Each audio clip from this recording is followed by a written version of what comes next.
Pada saat ini kita telah berada di bulan Rabiul Awal. Setiap masuk bulan Rabiul Awal, kita selalu terkenang, kita selalu teringat bahwa di bulan inilah junjungan kita Rasulullah Nabi Muhammad sallallahu alaihi wasallam dilahirkan ke muka bumi.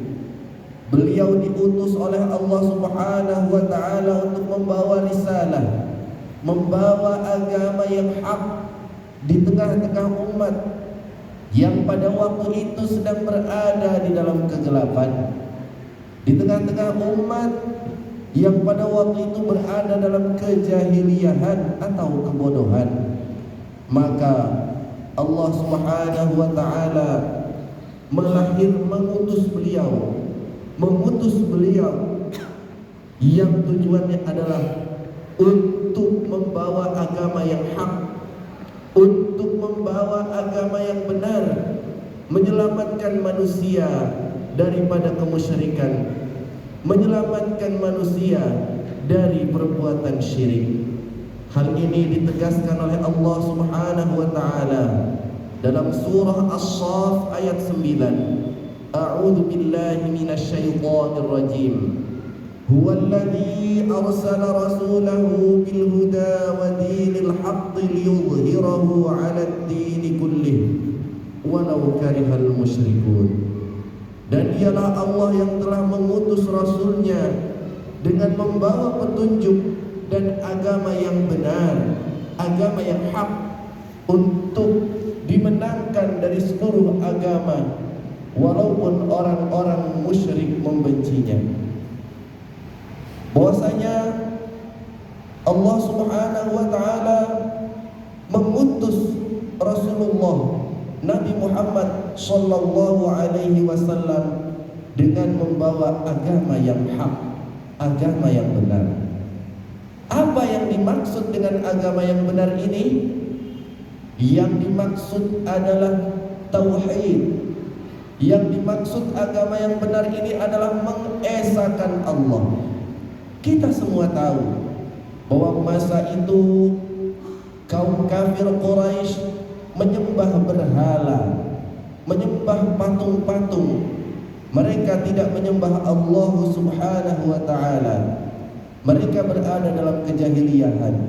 Maka Allah Subhanahu wa taala mengutus Rasulullah Muhammad sallallahu alaihi wasallam untuk membawa tauhid. Agama yang benar di sini adalah tauhid, mengesahkan Allah, mentuhankan Allah dan menyingkirkan ilah-ilah yang lain, menyingkirkan tuhan-tuhan yang lain. Apakah itu berupa berhala, berupa patung-patung, kepercayaan kepada roh-roh halus, kepercayaan kepada matahari, bulan dan lain sebagainya. Semua itu lenyap, semua itu sirna dengan diutusnya Rasulullah sallallahu alaihi wasallam. Maka Rasulullah sallallahu alaihi wasallam diutus sebagai nabi yang terakhir atau penutup dari para nabi. Hal ini ditegaskan oleh Allah Subhanahu wa taala dalam surah Al-Ahzab ayat 40. A'udzu billahi minasyaitonir rajim. Ma kana Muhammadun aba ahadin min rijalikum walakin Rasulullah wa khataman nabiyyin wa kana Allahu bikulli syai'in alima. Muhammad itu bukanlah bapak dari salah seorang laki-laki di antara kamu, melainkan dia adalah utusan Allah dan penutup dari para nabi, dan Allah Maha mengetahui segala sesuatu. Jikalau demikian, maka apakah tugas-tugas dari Rasulullah sallallahu alaihi wasallam tersebut? Tugas-tugas beliau adalah di antaranya adalah menjadi saksi, menyampaikan kabar gembira bagi orang-orang yang beramal soleh, bagi orang-orang yang beriman, bahwa mereka akan mendapatkan pahala yang besar, yaitu surga dan memberikan peringatan bagi orang-orang yang ingkar, bagi orang-orang yang tidak mau menyembah Allah, bahwa ada azab yang pedih, ada siksa yang mengerikan bagi orang-orang yang kufur, yang tidak mau patuh dan taat kepada Allah. Hal ini ditegaskan oleh Allah Subhanahu wa taala dalam surah Al-Ahzab ayat 45. A'udzu billahi minasyaitonir rajim.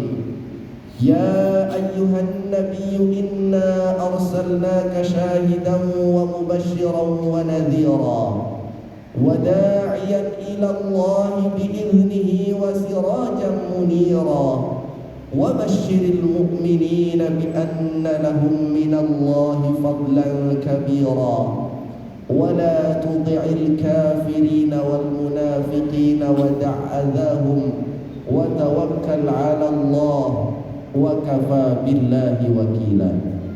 Yang artinya, wahai Nabi, sesungguhnya kami telah mengutus engkau untuk menjadi saksi dan memberikan kabar gembira dan memberikan peringatan dan menyeru pada agama Allah dan menjadi penerang, pemberi cahaya dan menyampaikan kabar gembira bagi orang-orang yang beriman bahwa bagi mereka ada anugerah karunia yang besar, dan janganlah kamu mengikuti orang-orang kafir dan orang-orang munafik, dan berserah dirilah kepada Allah, cukuplah Allah sebagai penolong. Inilah firman Allah dalam surah Al-Ahzab ayat 45 hingga 48 yang menjelaskan tentang fungsi atau tugas dari Rasulullah sallallahu alaihi wasallam. Jikalau begitu, Rasulullah sallallahu alaihi wasallam, setelah kita ketahui bahwa beliau diutus untuk membawa agama yang hak, agama yang benar, yaitu tauhid, mengesahkan Allah, menyingkirkan, menghapuskan ilah-ilah atau Tuhan-Tuhan selain Allah, dan membawa al-huda. Al-huda berarti adalah petunjuk. Apa yang dimaksud dengan petunjuk ini? Yang dimaksud dengan petunjuk ini adalah Al-Quranul Karim dan sunnah atau hadis Rasulullah sallallahu alaihi wasallam. Karena Allah Subhanahu wa taala mengutus Rasulullah sallallahu alaihi wasallam dengan membawa Al-Qur'an. Allah Subhanahu wa taala berfirman dalam surah Al-Baqarah ayat 1 hingga 3. A'udzu billahi minasyaitonir rajim. Bismillahirrahmanirrahim. Alif Lam Mim. Dzalikal kitabu la raiba fihi hudal lil muttaqin.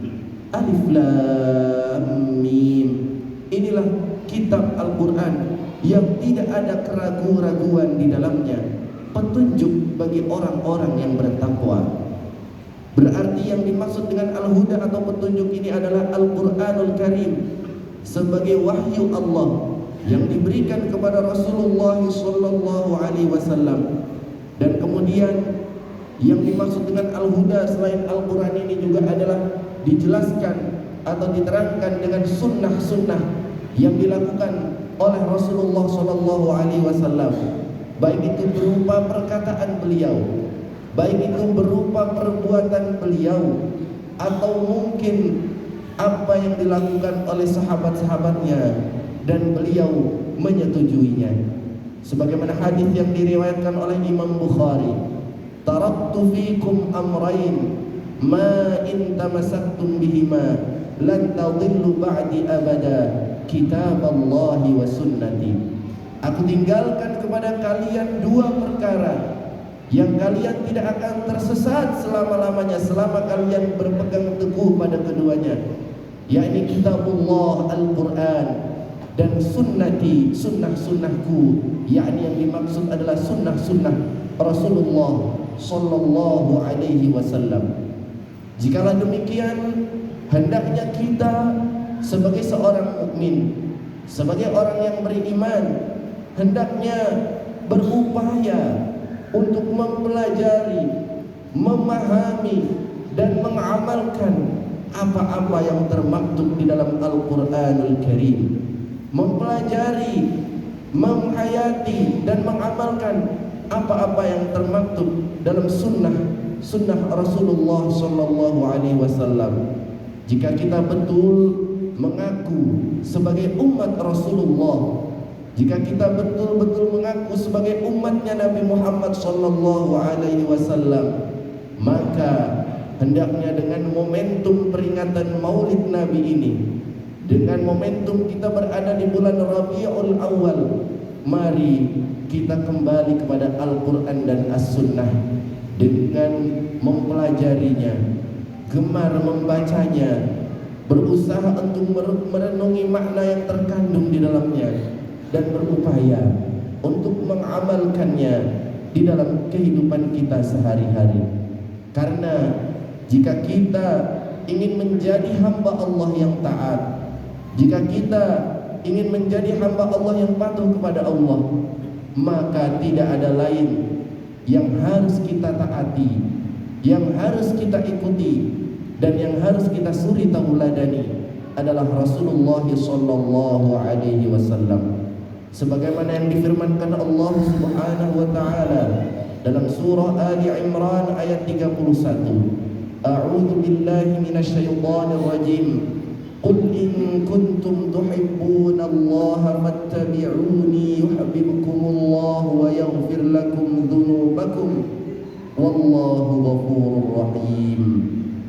Katakanlah, hai Muhammad, jika kalian cinta kepada Allah, maka ikutilah aku Rasulullah.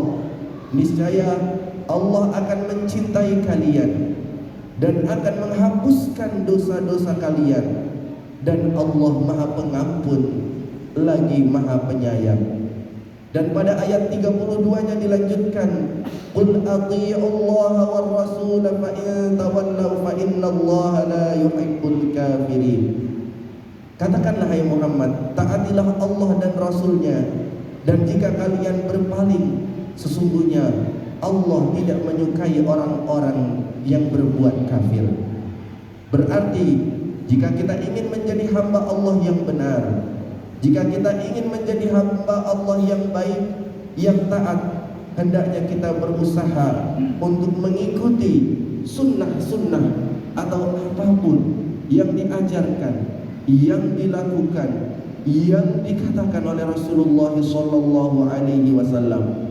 Setidak-tidaknya sejak kecil kita sudah mendengar ada 4 sifat wajib bagi Rasulullah, bagi para nabi dan para rasul. Yang pertama adalah siddiq, yang berarti jujur. Yang kedua adalah tabligh, yang berarti menyampaikan. Yang ketiga adalah amanah, dapat dipercaya. Yang keempat adalah fatanah, yang berarti cerdas. 4 sifat ini mari coba perlahan-lahan kita terapkan di dalam kehidupan kita sehari-hari. Sudahkah kita menjadi orang yang jujur? Sudahkah kita menjadi orang yang benar dalam setiap perkataan-perkataan kita, di dalam setiap pekerjaan-pekerjaan kita? Umpamanya sebagai seorang pedagang, sebagai seorang pelaku bisnis, apakah kita sudah berlaku jujur, tidak mengurangi timbangan, tidak menipu membeli dengan barang-barang yang mungkin sudah tidak layak? Begitu juga dengan dari sektor-sektor yang lain. Jika kita sebagai pegawai, sebagai karyawan, apakah kita sudah berlaku jujur, tepat waktu, tidak mengurangi jam kerja yang telah dijadwalkan kepada kita? Begitu juga tabligh. Sudahkah kita menyampaikan apa-apa yang kita ketahui dari agama Allah? Rasulullah Sallallahu Alaihi Wasallam mengatakan, "Ballighu anni walau ayah."